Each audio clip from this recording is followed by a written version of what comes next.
सिर्फ सपने नहीं दिखाते, सपनों के घर भी बनाते हैं हम।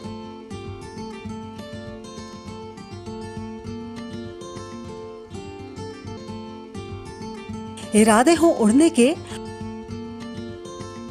तो हौसलों को पंख लगाते हैं हम।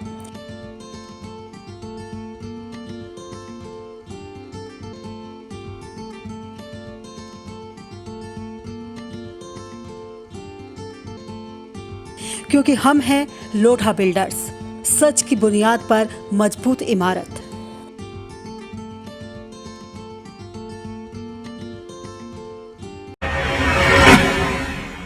नमस्कार, आप देख रहे हैं इंडिया लाइव 24। आपके साथ मैं हूं राखी खंडूरी। हाजिर हूं तमाम छोटी बड़ी खबरों के साथ। तो चलिए करते हैं खबरों की शुरुआत।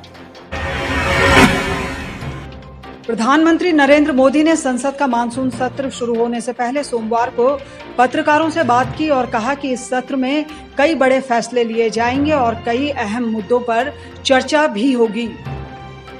प्रधानमंत्री ने कहा कि मानसून सत्र ऐसे समय में हो रहा है जब पूरा देश कोरोना वायरस से लड़ रहा है और लोगों को कई तरह की बंदिशों से जूझना पड़ रहा है।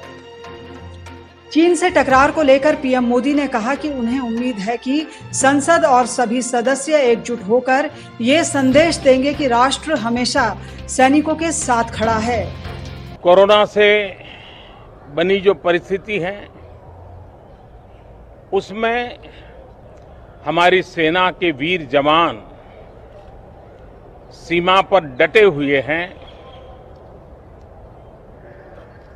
बड़ी हिम्मत के साथ, जज्बे के साथ, बुलंद हौसलों के साथ दुर्गम पहाड़ियों में डटे हुए हैं और कुछ समय के बाद बर्फ वर्षा भी शुरू होगी। जिस विश्वास के साथ वो खड़े हैं, मातृभूमि की रक्षा के लिए डटे हुए हैं, ये सदन भी, सदन के सभी सदस्य एक स्वर से, एक भाव से, एक भावना से, एक संकल्प से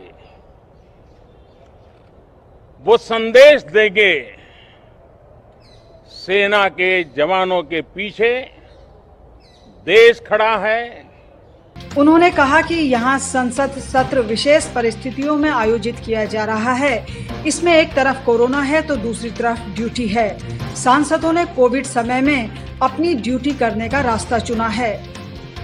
सेना के जवानों के पीछे देश खड़ा है, संसद और सांसद सदस्यों के माध्यम से खड़ा है। पूरा सदन एक स्वर से देश के वीर जवानों के पीछे खड़ा है। ये बहुत ही मजबूत संदेश भी ये सदन देगा, सभी माननीय सदस्य देंगे, ऐसा मेरा पूरा विश्वास है। इंडिया लाइव 24 के लिए रायपुर से प्रदीप खातरकर की रिपोर्ट। कंगना के समर्थन में हिमाचल में शिव सैनिकों के खिलाफ लगातार गुस्सा देखने को मिल रहा है। लगातार 3 दिन से राजधानी शिमला समेत प्रदेश के कई दूसरे भागों में कंगना के समर्थन में प्रदर्शन किए जा रहे हैं। राजधानी शिमला में महिलाओं द्वारा कंगना के समर्थन में एक हस्ताक्षर अभियान शुरू किया गया, जिसमें महिलाओं ने बढ़ चढ़कर हिस्सा लिया। महिलाओं ने कंगना रनावत के बीएमसी द्वारा ऑफिस को ढहाए जाने को लेकर महाराष्ट्र सरकार पर भी तीखा हमला बोला। गौरतलब है कि बीते गुरुवार को महिलाओं ने महाराष्ट्र सरकार को चेतावनी देते हुए साफ किया था कि कंगना के समर्थन में तब तक प्रदर्शन किए जाते रहेंगे जब तक उसे इंसाफ नहीं मिलेगा। उन्होंने चेताया कि हिमाचल की वीरांगनाएं महाराष्ट्र की सड़कों पर उतरकर महाराष्ट्र सरकार समेत शिव सैनिकों के खिलाफ प्रदर्शन करने से भी गुरेज नहीं करेंगी।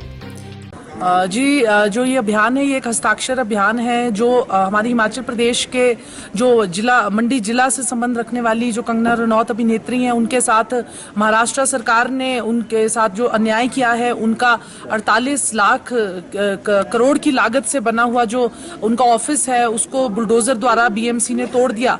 आज जो यहाँ शिमला की जो महिलाएं हैं, वो हमारी जो शिमला की पूर्व पार्षद रही हैं नीला कश्यप सूद जी, उनके नेतृत्व में एक यहाँ पे हस्ताक्षर अभियान चला रहे हैं और 2 दिन तक ये हस्ताक्षर अभियान पूरे शिमला में चलेगा।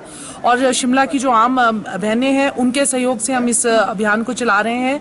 इंडिया लाइव 24 के लिए शिमला से विजेंद्र दत्त गौतम की रिपोर्ट। राष्ट्रीय जनजन पार्टी के जिला प्रभारी सतीश कुमार टुन्ना ने छपरा में एक प्रेस वार्ता की, जिसमें उन्होंने कहा कि राष्ट्रीय जनजन पार्टी के राष्ट्रीय अध्यक्ष आशुतोष कुमार पूरे बिहार में परिवर्तन यात्रा करेंगे, जिसकी शुरुआत छपरा के बनियापुर से की जाएगी, जिसको लेकर पार्टी के नेताओं और सदस्यों ने तैयारी भी शुरू कर दी है। चुनाव के मद्देनजर रखते हुए रखा गया है। जो राष्ट्रीय जनजन पार्टी का पहला चुनावी यात्रा है, जिसमें पहले बनियापुर विधानसभा को चुना गया है। ऐसे हमारी पार्टी बिहार के टोटल विधानसभा सीट 243 पर तैयारी कर रही है। इंडिया लाइव 24 के लिए छपरा से मनोरंजन पाठक की रिपोर्ट। अयोध्या में अयोध्या मैरिज एसोसिएशन सामाजिक संस्था के द्वारा कार्यक्रम किया गया। कोरोना वायरस जैसी महामारी में 6 महीने से कैटरर्स, टेंट, लाइट, डीजे मालिक की समस्या को लेकर जनपद के नीलकंठ मैरिज लॉन में ये कार्यक्रम किया गया। आपको बताते चलें कि कोविड-19 में सभी की रोजी रोटी के लिए तो सरकार ने रास्ता खोल दिया है, यानी कि उनके बिजनेस को चलाने के लिए हरी झंडी दे दी है, लेकिन कैटरर्स, टेंट माली, लाइट आदि को अभी तक सरकार ने कुछ नहीं किया है। ऐसे में इस बिजनेस से जुड़े हुए लोगों की रोजी रोटी पर संकट आ गया है। इनका परिवार भूखे मरने की कगार पर पहुंच गया है। इनका कहना है कि जल्द ही सरकार हमारी समस्याओं का समाधान करे, वरना हम एक बड़ा आंदोलन करेंगे। अयोध्या में 20-25 वर्षों से चल रही एक पुरानी एसोसिएशन ने किसी भी प्रकार का सामाजिक कार्य नहीं किया और ना ही नीचे दबे तबके व्यापारियों का जो सालक लाइन से जुड़े हैं उनको बढ़ाने का कोई भी ऐसा कार्य नहीं किया, जिसके माध्यम से हम लोगों ने आज नई अयोध्या मैरिज एसोसिएशन सामाजिक संस्था का निर्माण किया, जिसमें हम लोग हमारे लाइन से जुड़े गरीब तबके जितने भी छोटे बड़े व्यापारी हैं सबका सम्मान करेंगे, सबको साथ लेकर चलेंगे, सबका विकास करेंगे। इंडिया लाइव 24 के लिए अयोध्या से ब्रजेश सेन की रिपोर्ट। बिहार में मुजफ्फरपुर के सकरा थाना क्षेत्र के वाजिद गांव में 2 पक्षों के बीच हिंसक झड़प हुई, जिसमें एक युवक की चाकू लगने से मौत हो गई। हत्या के आरोप में पुलिस ने 3 लोगों को अरेस्ट किया है। इस घटना के बाद से ही पूरे इलाके में भय का माहौल है। सुरक्षा के मद्देनजर गांव में बड़ी तादाद में पुलिस फोर्स तैनात कर दी गई है और पुलिस मामले की तफ्तीश में जुट गई है। सकरा थाना क्षेत्र वाजिदपुर गांव में 2 लोगों के बीच में विवाद हुआ, जिसमें एक व्यक्ति को चाकू लग गया है और उसकी मृत्यु हो गई। इस मामले में पुलिस ने तुरंत कार्रवाई करते हुए 3 लोगों की अरेस्टिंग कर ली है और बाकी जो अन्य लोग शामिल थे, उन्होंने जिन व्हीकल्स का इस्तेमाल किया था उस सभी को भी जब्त किया गया है। इंडिया लाइव 24 के लिए मुजफ्फरपुर से नवीन कुमार ओझा की रिपोर्ट। और फिलहाल यहाँ पर हम रुक रहे हैं एक बहुत ही छोटे से ब्रेक के लिए, लेकिन आप कहीं जाइएगा नहीं, हम जल्द हाजिर होंगे कुछ और खबरों के साथ।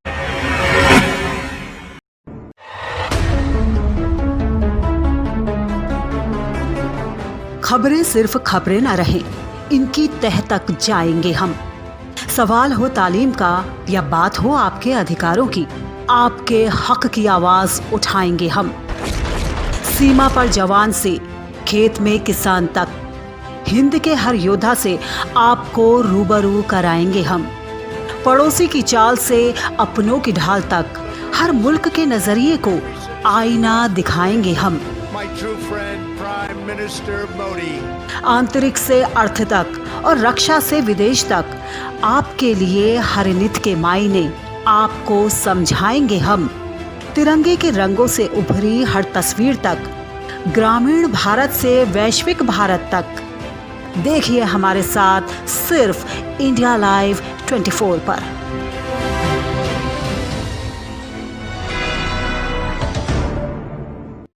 ब्रेक के बाद आपका स्वागत है, तो चलिए बढ़ते हैं आगे। करनाल में बर्खास्त पीटीआई टीचर्स ने अपनी सेवा बहाली को लेकर रैली निकाली, जिसमें पूरे हरियाणा से बर्खास्त पीटीआई टीचर्स शामिल होने आए। इस दौरान रैली में बर्खास्त पीटीआई टीचर्स को अध्यापक संघ और सर्व कर्मचारी संघ का भी समर्थन मिला।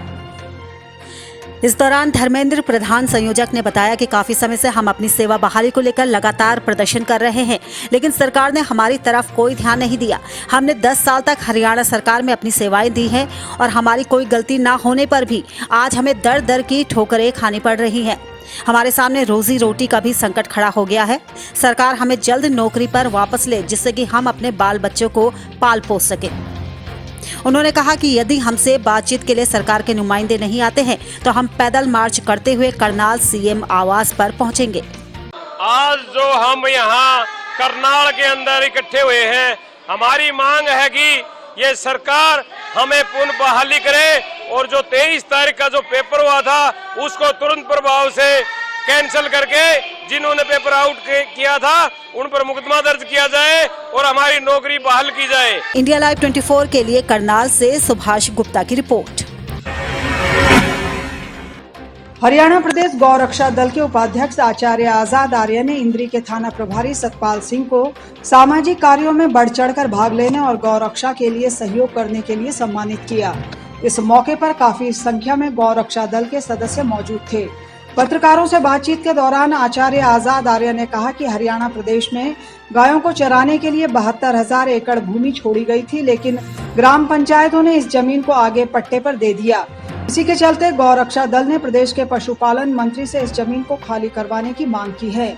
वहीं उनका यह भी कहना था कि जो पशुपालक किसान गायों का दूध खत्म होने के बाद उन्हें सड़कों पर बेसहारा छोड़ते हैं, उनके लिए भी सजा का प्रावधान होना चाहिए और उन पर 11,000 रुपया आर्थिक जुर्माना भी लगाना चाहिए।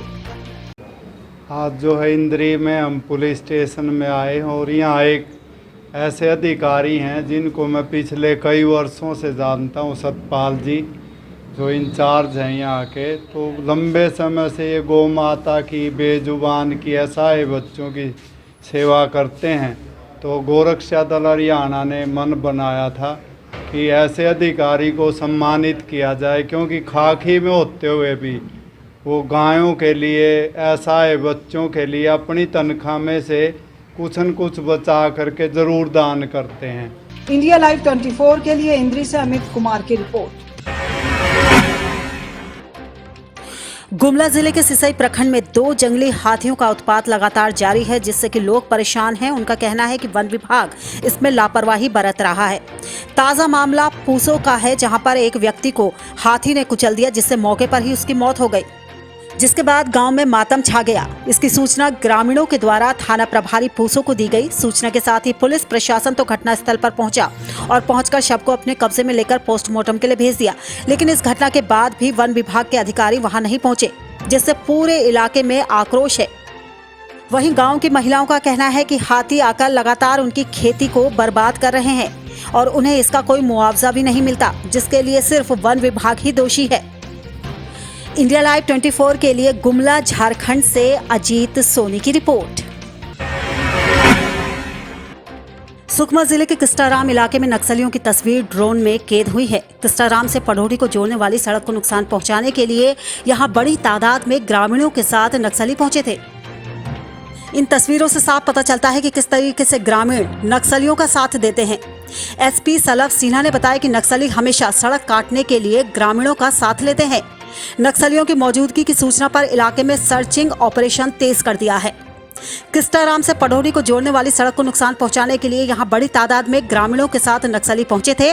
सुरक्षा बल के ड्रोन ने किस्टाराम पुलिस थाने की सीमा के पाली इलाके में उनके मूवमेंट को ड्रोन कैमरे में कैद किया है। इंडिया लाइव 24 के लिए सुकमा से मनीष सिंह की रिपोर्ट।